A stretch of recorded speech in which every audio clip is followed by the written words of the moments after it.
So this morning we're going to look at the topic that I've developed some years ago about reading the Bible. How do we read the Bible? And I've got two presentations. The first one is how to read the Bible irresponsibly. And the second one will look how to read the Bible responsibly. What tools we use so that we can actually read the Bible responsibly. And as Adventists, we actually tend to read Bible sometimes irresponsibly. So I have a question for you, just for you to discuss next to each other, per person next to you. So the question would be, what does it mean to read the Bible irresponsibly? Is it possible to read the Bible irresponsibly? What could incline us to read the Bible irresponsibly? And what could be the result when we read the Bible irresponsibly? Okay? So I would like you to think about those questions. I hope you can read the English here, and there's a translation, and talk to each other.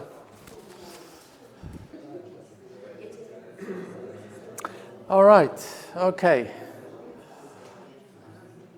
Now, this topic that I'm going to share with you is incredibly important for us as Adventists. So, let me first ask you a question. What does it mean to read the Bible irresponsibly? And if you probably try to answer, I probably would not understand. It would take too much time to translate. But is it possible to read the Bible irresponsibly? It is. It is, absolutely. So we open the Bible and we can read this irresponsibly. How can that happen? So the second question, what would incline us to read the Bible irresponsibly? What does it make us to read the Bible irresponsibly? Okay, so I'm going to use an illustration in a moment throughout the whole presentation to show you that how this happened. And what could be the result when we read the Bible irresponsibly? It could be a wrong understanding of the Bible and wrong teaching that we develop in our church. So I'd like to tell you a story. So for 19 years, I lived in Berrien Springs at Andrews University. First I studied, and then I was a professor for 11 years. And my favorite place was the library. I like to read, and Andrews University has a phenomenally amazing library. It's one of the biggest theological libraries in all of the United States, as far as theology is concerned. So I like to browse the books sometimes and go through alleys in the library. And one day, by pure accident, I discovered a book that absolutely shocked me. It was an amazing book, and when I read this book, most of it, I was shocked. The book was thoroughly biblical, and in my opinion, thoroughly wrong. Okay, so the book basically provided a defense of the practice of slavery as it was practiced in America before the Civil War in 1860s of the last century. So you're probably aware that in America, in the southern states, they practiced slavery. American people would go to Africa and kidnap people and bring them to America and enslave them to work on plantations. But the interesting thing is that most of those people were Christians. And most of those people used the Bible to prove that slavery was okay. So, and it was a terrible thing, this institution of slavery. Really terrible. And they used Bible to prove that it was okay. So let me just show you what I found in this book. So slavery, they suggested, in this book, that slavery appears to be biblically supported institution. That it was a Bible who supported slavery from the beginning. that the case of the abolitionists, and abolitionists were those who were against slavery, that their case was based on human philosophy and not the Bible.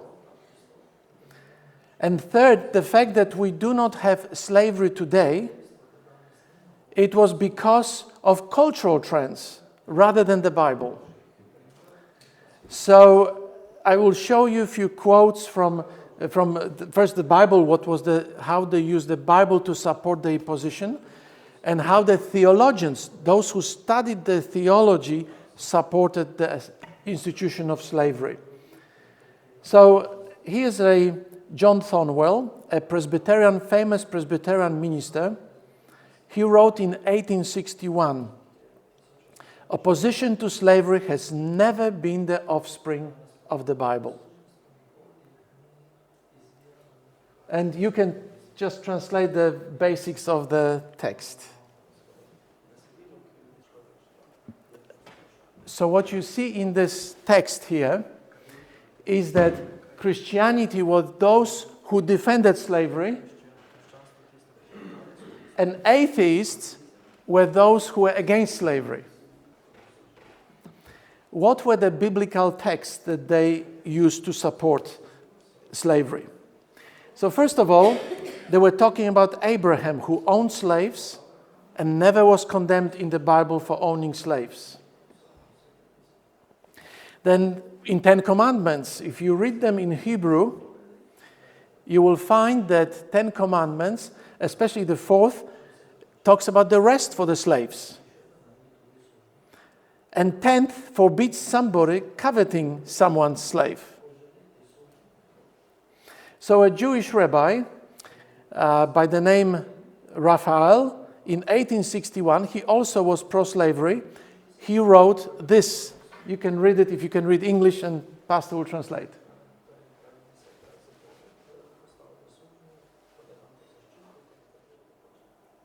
Okay, so you see, this is, he writes in support of slavery.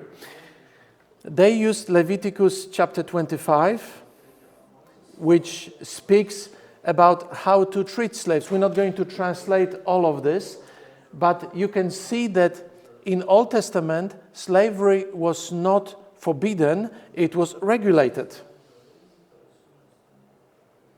And we're not going to spend too much time on this. You can look at the slides later. I will leave the slides. Then we move into New Testament. In New Testament, you will find that this is how those people argued, that Jesus does not condemn slavery.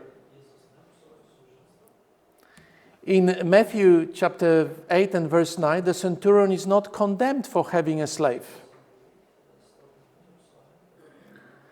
And in parables, like in Luke 17:7, Jesus talks about masters and slaves. So the point is, we don't find that Jesus condemned slavery. And the apostles did not condemn slavery as well. The foundational principle they believed was found in 1 Corinthians chapter 7 and verse 17. And you can read this.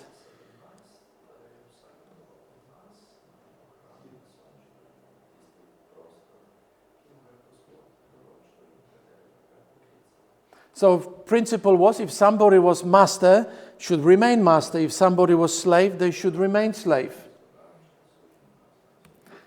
And in 1 Corinthians 12:13, we find those words.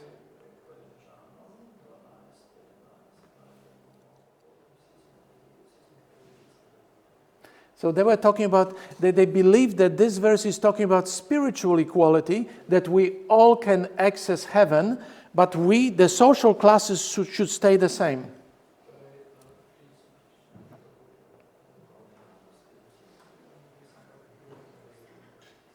And they used passages like Ephesians 6:5-9. We're not going to read the whole passage. Slave, obey your earthly masters with respect and fear. And you can read the whole passage about slavery here. And 1 Timothy 6:1. We're not going to read the whole passage. All who are under the yoke of slavery, you stay slaves. because you can influence your masters for Christianity. So it seems that Apostle Paul was supporting slavery. So in the New Testament, in Titus, he says, teach slaves to be subject to their masters in everything. To please them, not to talk back to them. And when Onesimus escaped from Philemon, and he became a Christian under the influence of Paul, Paul writes the whole letter to Philemon, telling him, accept Onesimus as a slave, but also as a brother. So we do not see condemnation of slavery, according to those people, in the writings of Paul. And the same with Peter. Here Peter says, slaves, submit to your masters with all respect, not only those who are good, but those who are harsh. So on the basis of Old Testament passages and New Testament passages, the slave-owning theologians came up with few conclusions. Scripture regulates slavery but does not condemn it. The practice of the apostles does not contradict the law of Moses. They agree on practice of slavery. Within the Christian homes, slaves enjoyed special privilege, but the owner and slave relationship was not dissolved. So this is just a fraction of the Old Testament and New Testament passages that they used to support slavery. So now I'll let you read some of the quotes from theologians who wrote in support of slavery. Okay, I will have Pastor translate this.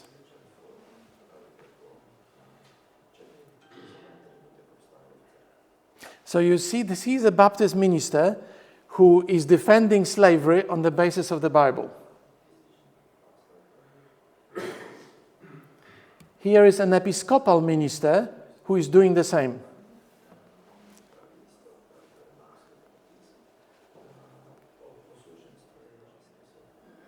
So notice one word here. The matter of slavery is plain.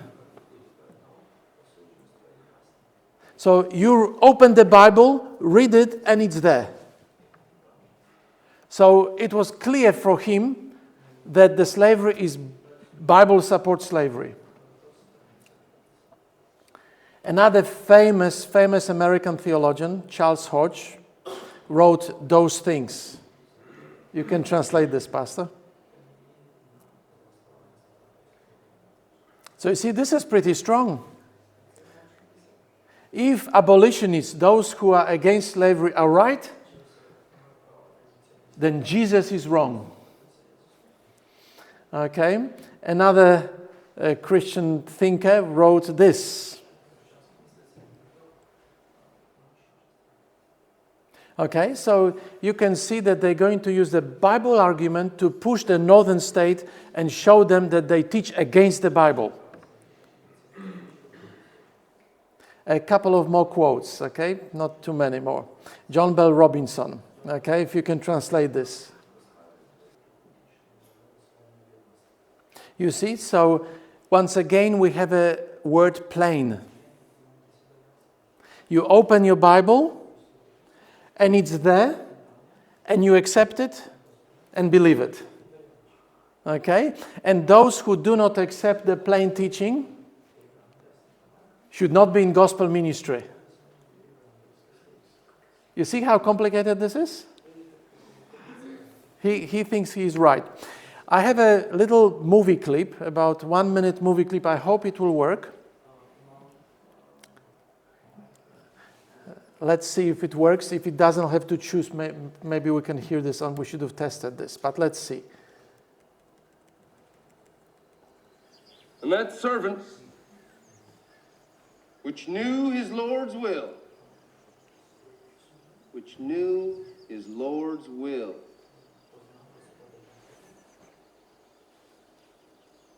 and prepared not himself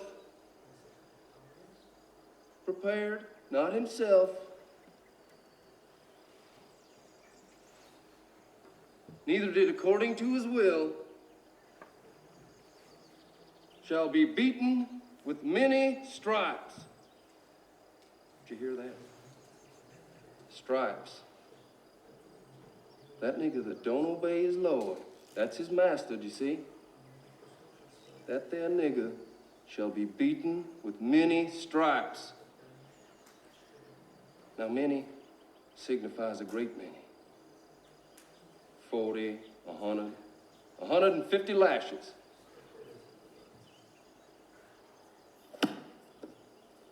That's scripture. You see, this is true thing. That's actually happened. Some years ago, I watched this movie, 12 Years a Slave. And I don't cry with movies often, but I cried when I watched this movie. So in the north, there was a free man by the name Solomon Northup. He was a black man, and he was kidnapped. He was a musician, and he agreed to play music at some function. And somebody spiked his drink. He lost consciousness, and he was kidnapped to the south. And for 12 years, his family didn't know where he was, didn't know what happened to him, until he was able to smuggle a little note to the north to tell his family where he is. And then his family was able to start a campaign to free him and bring him back. So for 12 years, he was a slave in the south. And in his book, he wrote a book that the movie was based on. He recounts that very story you saw. A slave owner was reading the Bible text from Luke chapter 12, I think it was, and interpreting that Jesus is saying that slaves have to obey, otherwise they will be beaten with many stripes. So that's how the southern owners, Christian people, Bible-believing people, who look at the Bible like you and I, and they interpret the Bible wrongly. And the sad part is, it led to a war between northern states and southern states. In May 16, 1861, the Christians in the south, they decided to write a big letter to Christians in the north. And they laid down the biblical arguments pro-slavery. And they said, we believe the Bible and you want to attack us. We follow the Bible. Please don't attack us, because the only rule of judgment is the written word of God. We believe that we follow the Bible, and you try to attack us and have a war with us. And just a couple of statistics here that I found in the same book. From 1844, which interesting year for us Adventists. In the southern states, almost half of all Baptist pastors own slaves. 200 Methodist preachers own 1,600 slaves. 1,000 local preachers own 10,000 slaves. So you see, the preachers, teachers, they read the Bible and they said it's okay to own slaves. And at that time, they even created a Bible that was specifically designed for slaves. You can see this is Holy Bible for the use of Negro slaves in the British Islands. And the Bible was cut into pieces. Only about 10% of the Old Testament and 50% of the New Testament remained. In general, the slaves were discouraged to read the Bible. They were discouraged to learn how to read, because the slave owners were afraid if they read the Bible and if they learn to read, they will fight for freedom.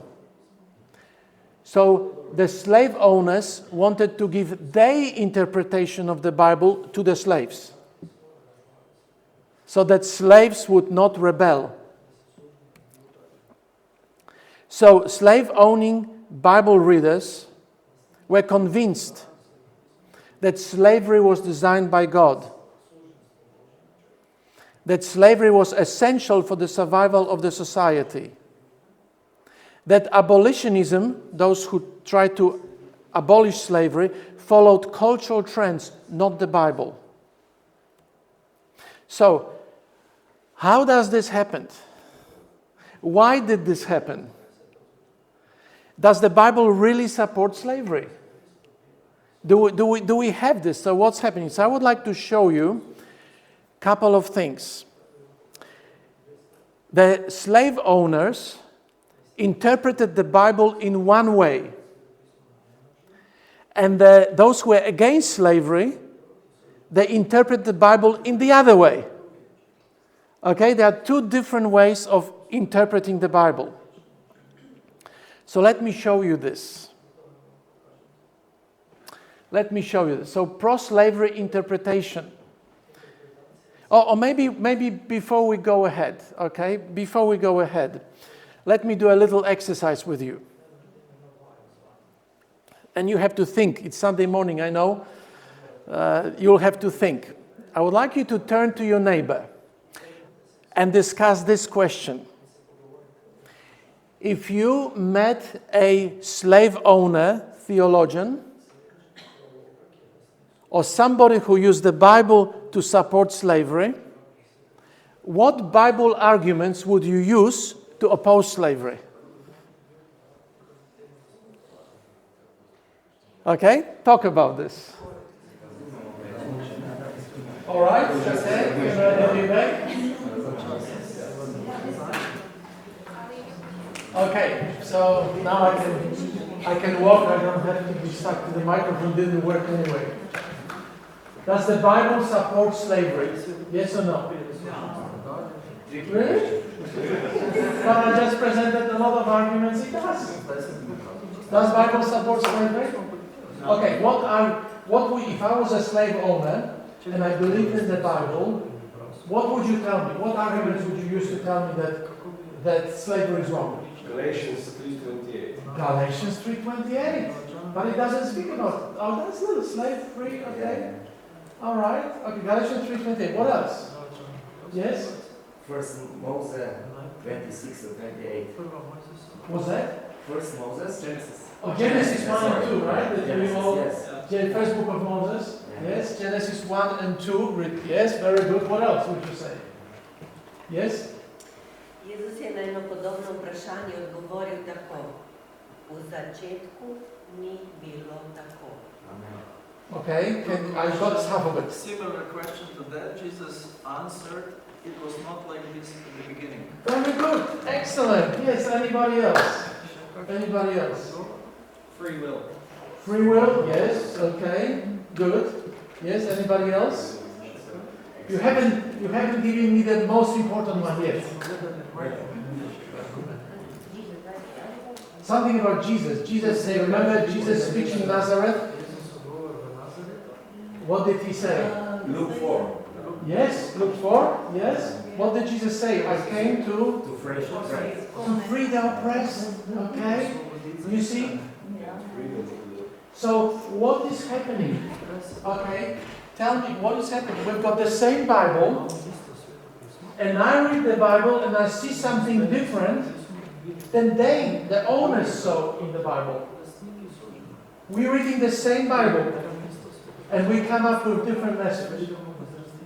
Why? You know? Yes? It's the same, we have Matura exam when you have different literature. Yes. Everybody reads the same book, but they have different understandings. And if you read the Bible as a book and not with Holy Spirit, then you will get different interpretation. But if you read with the Holy Spirit. But the slave owners thought that they read with the Holy Spirit. But did they ask for the Holy Spirit before they read it? But you see, in our Adventist church, we also sometimes read the Bible and I see this and you see something different.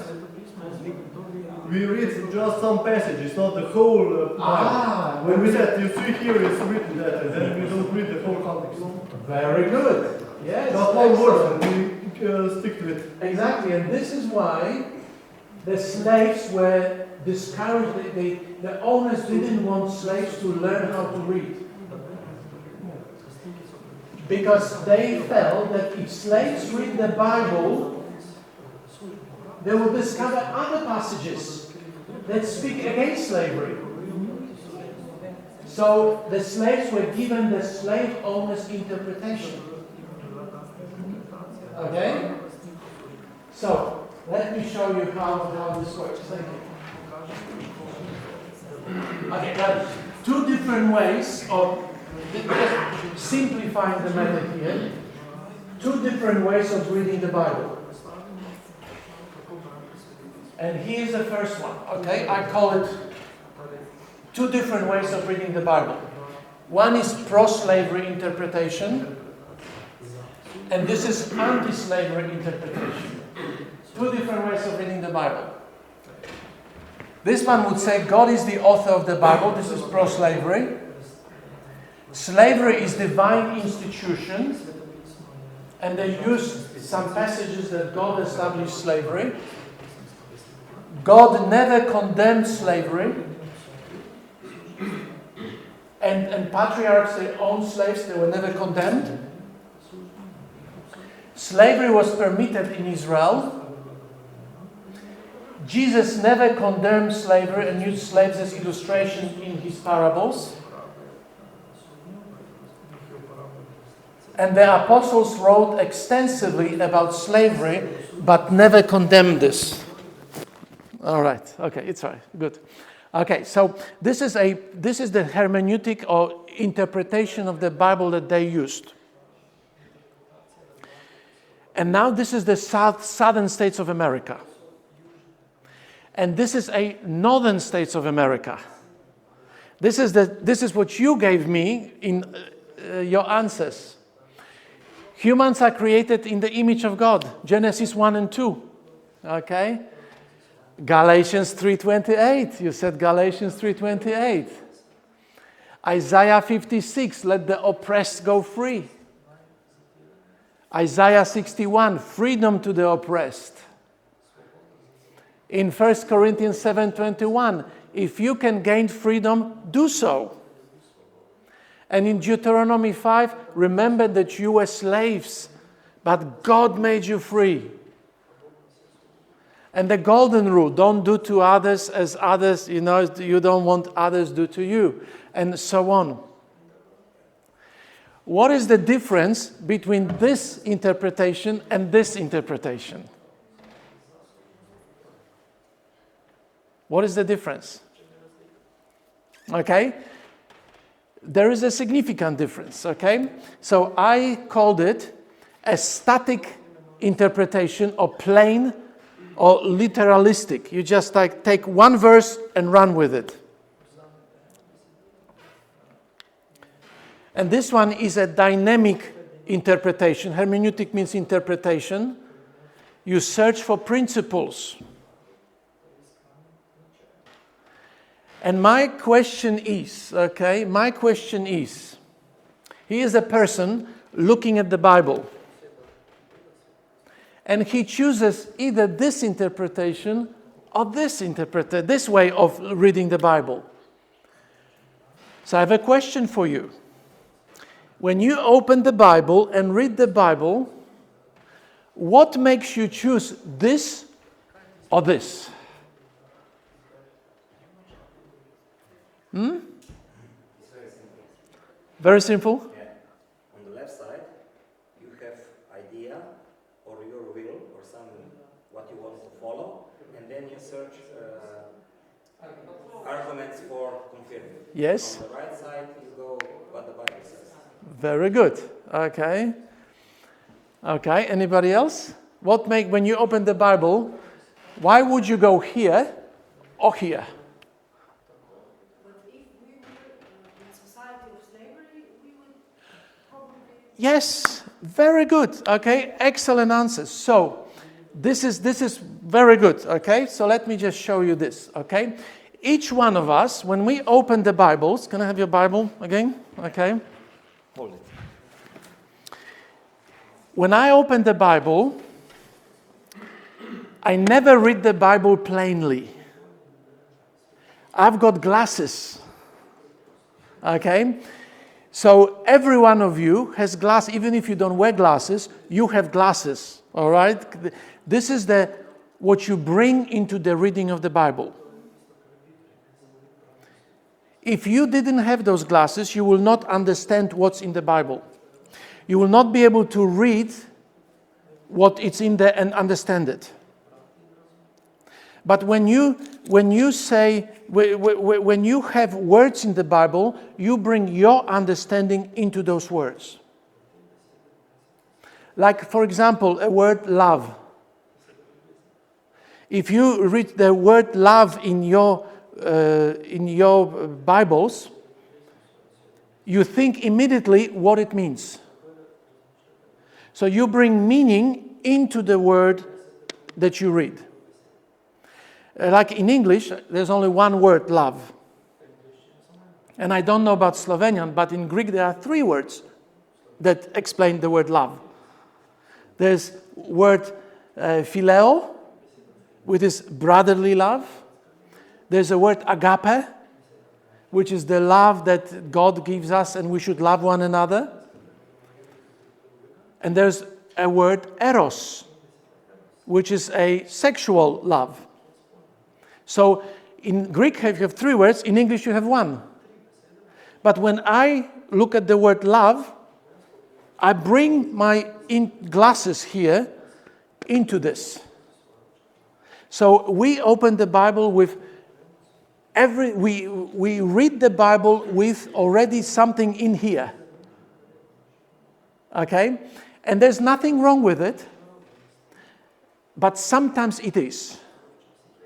Sometimes we have certain ideas, we develop those ideas, and then we look for support in the Bible to support our ideas.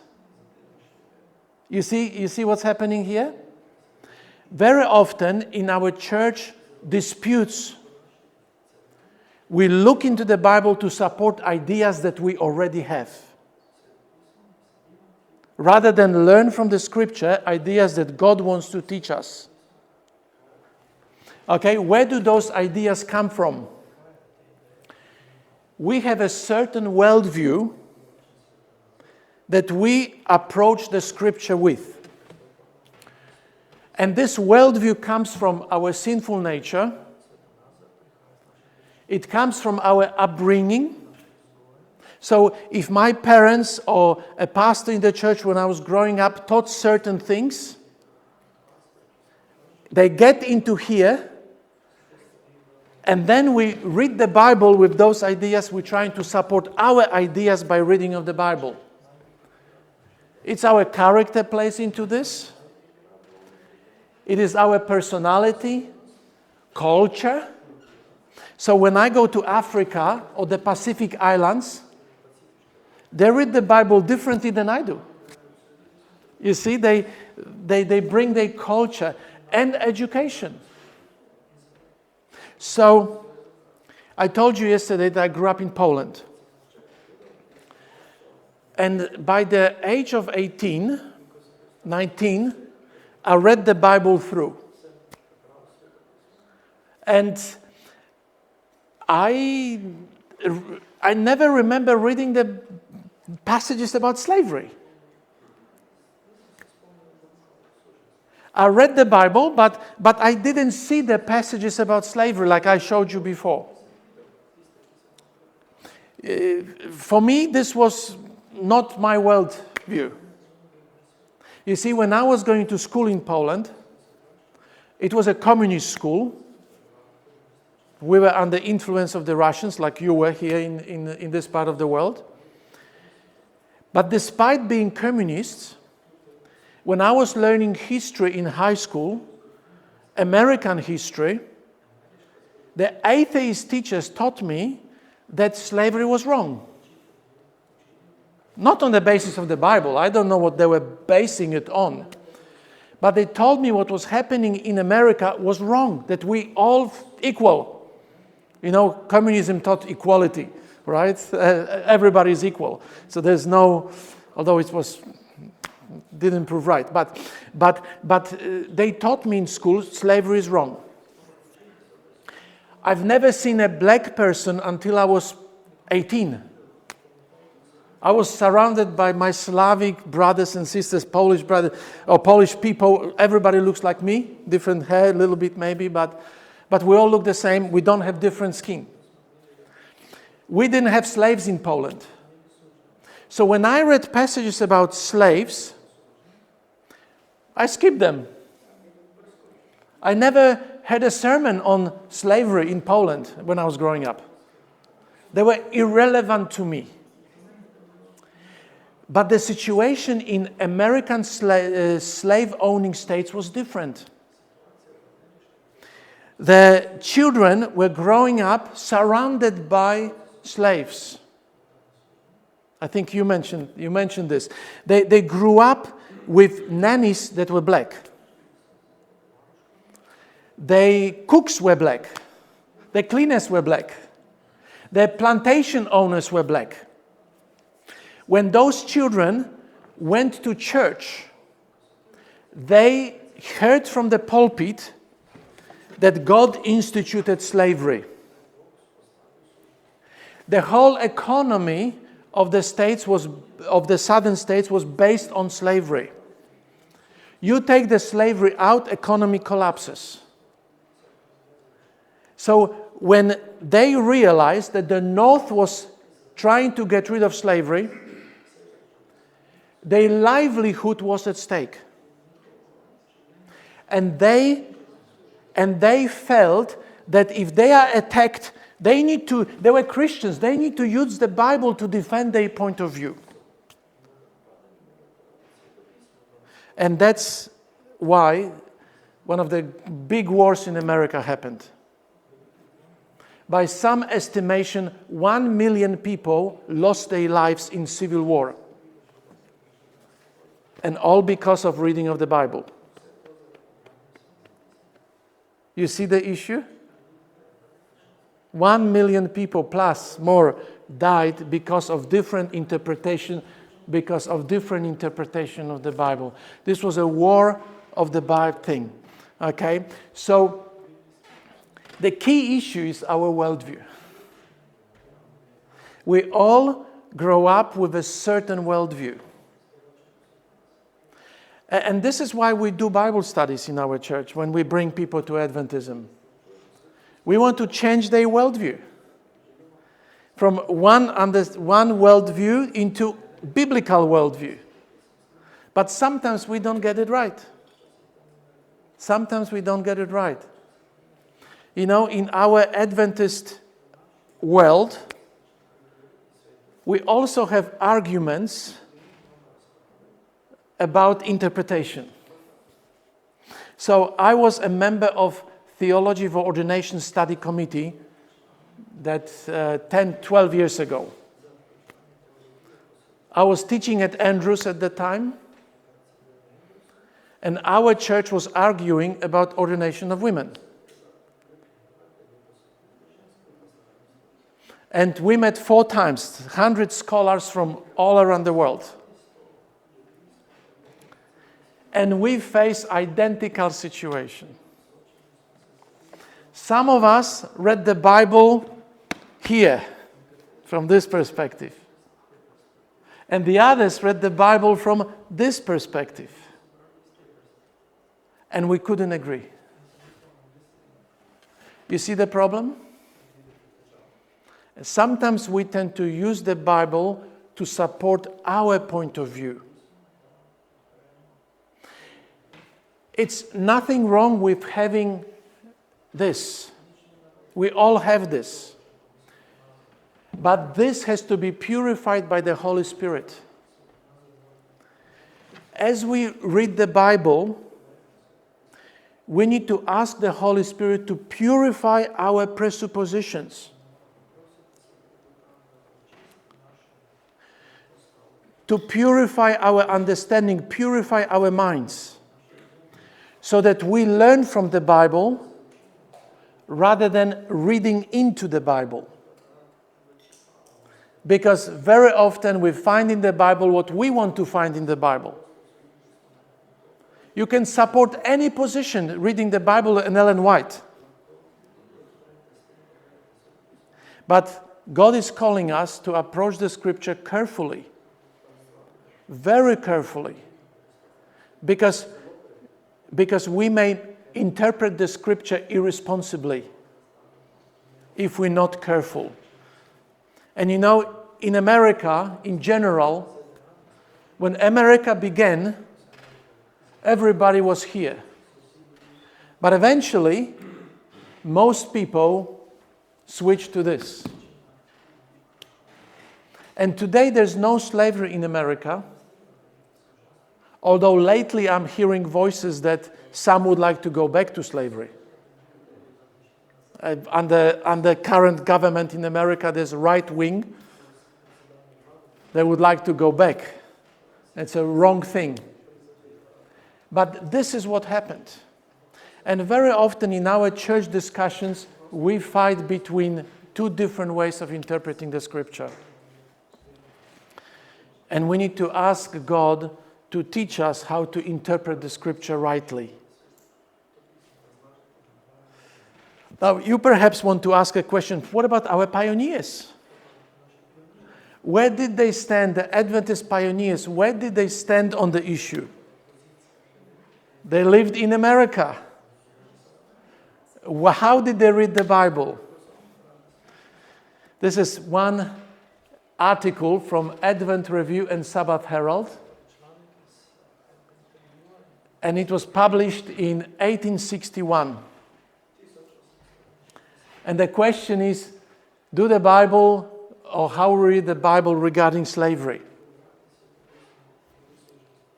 And I'm proud to say that our pioneers read the Bible against slavery.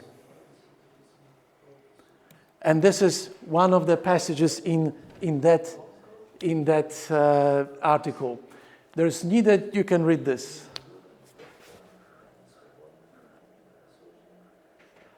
So what is happening here? The southern people from southern states, those pro-slavery, they said that Galatians 3:28 is only religious. That it means that we, slaves and owners, are one in Jesus, they all can go to heaven. But our pioneers said, no, it's not only religious. It is national, political, and social. So the Bible extends beyond just the religious meaning. You see how they interpret differently? And of course we have the word one here. And in Hebrew, one is what? Echad. And Echad is taking us back to Genesis 1 and 2. You see, it's because the Echad occurs for the first time in Genesis 1 and 2. And our pioneers got it right. So, this is the end of my first presentation. And I would like to ask you a question. Discuss among yourselves. Why is thinking that the Bible supports slavery irresponsible reading of the text? At what lessons for today, for our Adventist church today, we can draw from this presentation?